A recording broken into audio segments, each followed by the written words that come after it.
અમરેલી સાંસદ ભરત સુતરિયાએ ખેડૂતના મુદ્દે મેદાનમાં આવી ચૂકેલા છે।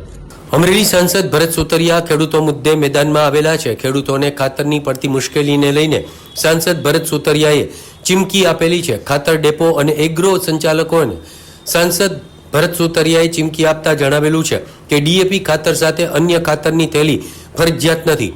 ડીએપી ખાતરની અછત હાલ ધીમે ધીમે ઓછી થઈ જશે। ડીએપી ખાતરનો ઉપયોગ ઓછો કરી ઓર્ગેનિક ખેતી તરફ ખેડૂતોને વળવા સાંસદે અપીલ કરેલી હતી। ગઈકાલે જીએસટી અધિકારીઓને ખખડાવ્યા બાદ આજે એગ્રો સંચાલકોને સાંસદ ભરત સુતરિયાએ ચીમકી આપેલી હતી। ભરત સુતરિયા 2 દિવસથી ખેડૂતો મુદ્દે સોશિયલ મીડિયામાં છવાયેલા છે।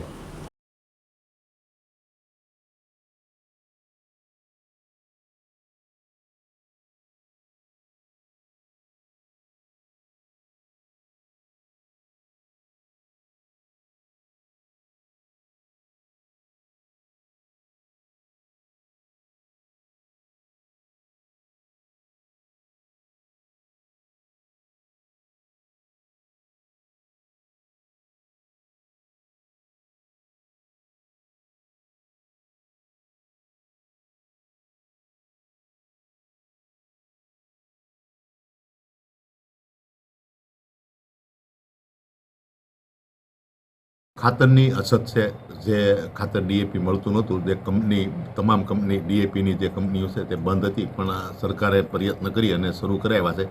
તો ખાતર 2-5 દિવસની થોડું મળવા મળ્યું છે। 2-5 દિનની અંદર પૂરતું ખાતર મળવા મળશે।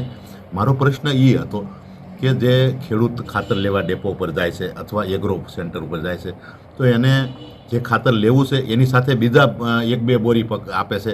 તે તમામ ડેપો, તમામ એગ્રોને મારી ચેતવણી છે કે કોઈ એવો સરકારનો પરિપત્ર નથી કે સાથે બીજું ખાતર આપવું, અને સરકાર ખેડૂતની સાથે છે, એટલે તમે પણ ખેડૂતને સાથ આપો।